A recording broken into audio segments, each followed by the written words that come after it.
You ever been to Italy? Yes, when I was very little, we were robbed on the train from Nice to Venice, so it wasn't a great trip. You were robbed? Yes, our whole train was robbed. By outlaws? By Italian train thieves. They actually... This is the greatest story I've ever heard. But apparently they drugged us. What? Yes. What? Yes. Really? Sadly, yes. I woke up to my dad screaming, "We've been robbed!" Oh, no! Yeah, you're kidding, but they stole my Game Boy games, which was devastating to me at the time. This is a terrible story. Yes. So apparently someone else, there was a British woman who was writing an article about Italian train thieves. So she and her husband were taking turns staying up all night, feeling like it might happen.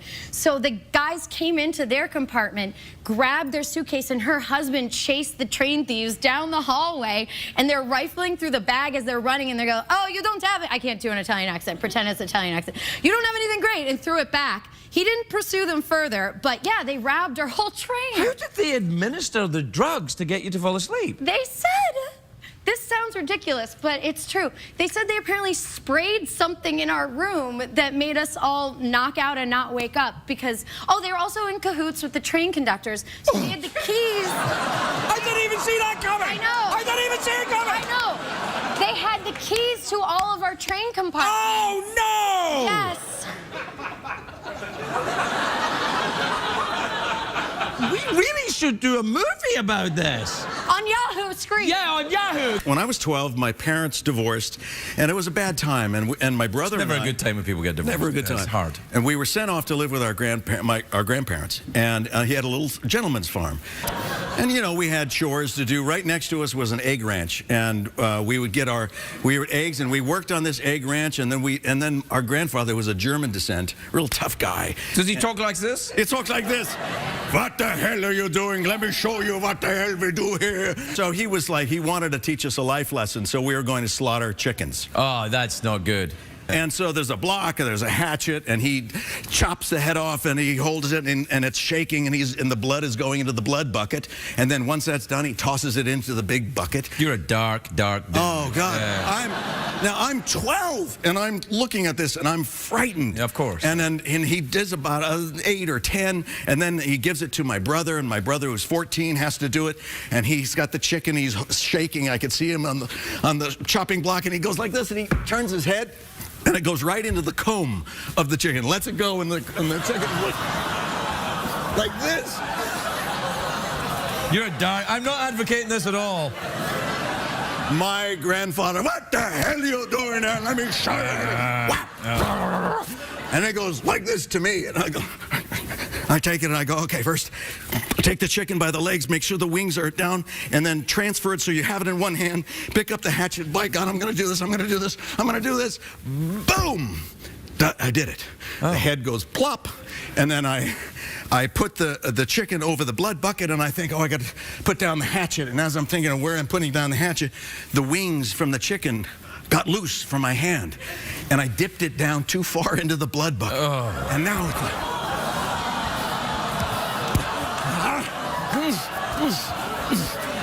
I look like Carrie. It was like, and I'm like, and I dropped the chicken, the bloody chicken's running all over the yard. My grandfather, "What the hell are you doing there?" Well, that's hilarious, Mark.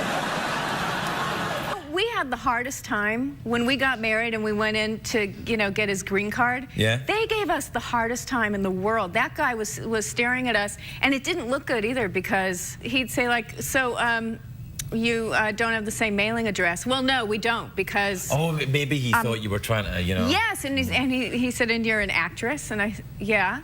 He said, "And you've kept your name?" "Well, yeah, because Yeah, I'm an actress." He's like, "Oh, really? And so, have you been in anything that I would have seen?" Okay.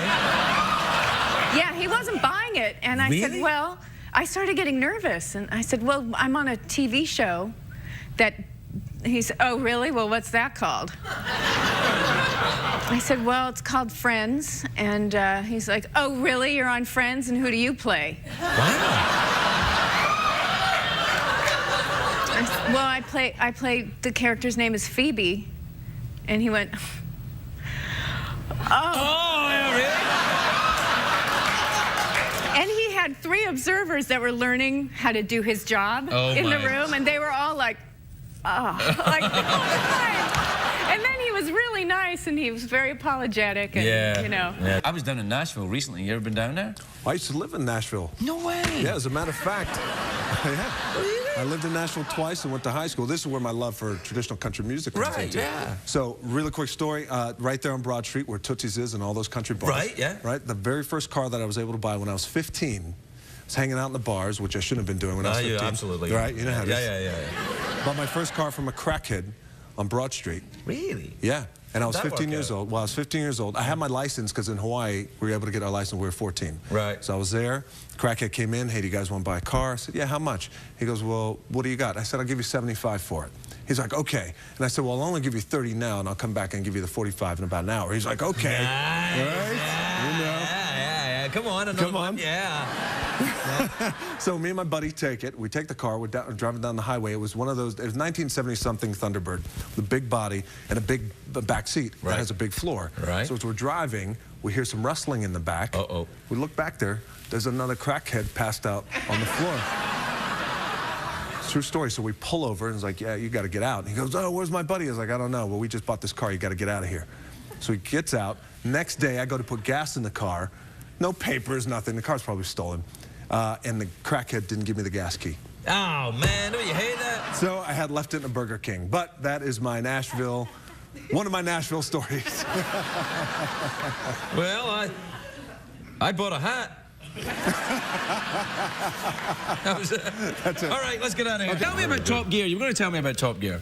Oh, if you want to hear, do you know that show Top Gear? Yeah. It gets the most viewership there in London. Anyway, they talk about cars, and I'm not really even a car person, but you compete against other celebrity types to see who can drive fastest around a track. They teach you how to race cars. That doesn't sound bad to me at all. It's fun. It's fun. Anyway. Can you kill the other celebrities? Oh, you're not on the track at the same time as the other celebrities. I see. I'm beginning to lose interest. Tom Cruise had been on the week before. Okay. I did my race. Tom Cruise had studied very hard for it. My car that they were teaching me in the hour before I did it, died 10 minutes before I had to, go around the track. And so I had to learn an automatic. With my left drive an automatic? Years ago. Oh. And then certainly never with my left hand. Oh, yeah. Because the thing's on the right. So I did it. But they were encouraging me. They said, oh, you're doing so well. Oh, this is going to be a very exciting finish. Did he beat you? Well, and then I go into the thing and they interview me. They say, how do you think you did? I said, I think I did pretty good. They said, but you never got out of third gear. There was a fourth and fifth gear, and they'd said to me, that goes as fast as any gear. You don't have to go to fourth or fifth gear. And so I told them, I said, that's what they told me. Yeah. They said, no, not true. Tom Cruise would have gone to fifth gear. He did. Yeah. Anyway, I came in well last. And for the rest of my time in London, everybody who'd seen that show said, oh, Jeff Goldblum, third gear, third gear. Well, no one's saying that here, Jeff. We love you here. Thank you To very me, you're much. always in fifth gear. So listen, your mother was Scottish, your father was Italian. That's right. Have you been over to the old countries, either one of them? I have. I took my mother back to Scotland, which was an interesting. She hadn't been, my mother came to this country when she was 11 by herself. It was a very sad story. My grandmother had run off with another man. My grandfather had 6 kids to raise. My mother was the youngest, and he couldn't afford to take care of one of the kids. So they put her on a boat and they sent her to America. Wow. So she comes here when she's 11 by herself. And so I said, Mom, I'm going to take you back to Scotland. Oh, well, don't you want to go? Oh, well, I can't figure out why she doesn't want to go, because I know she wants to go. All right.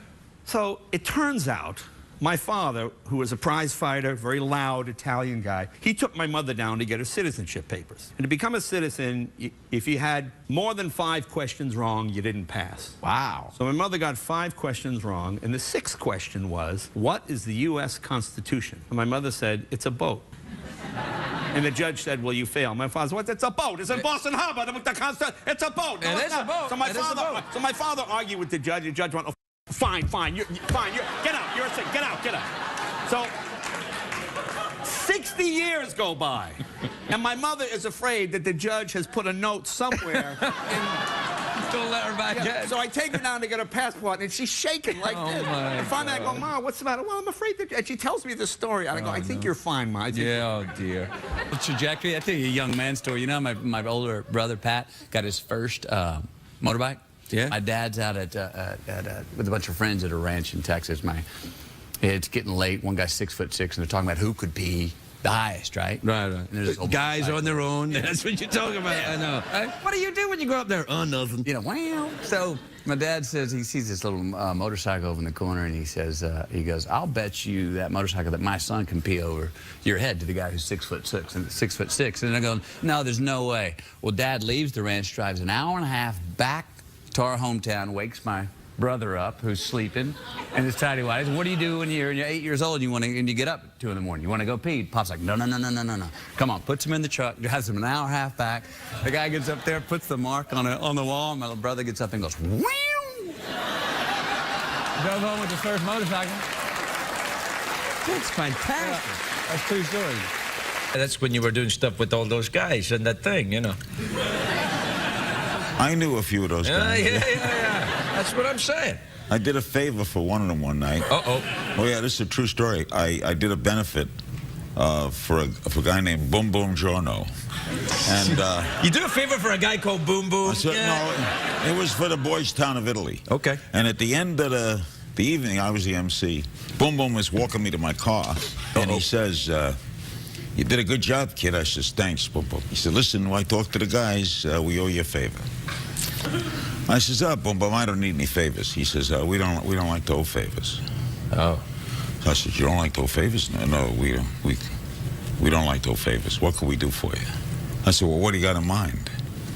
He said 5 words. You'll never hear those 5 words. This people will never hear those 5 words. He said, got anybody you don't like?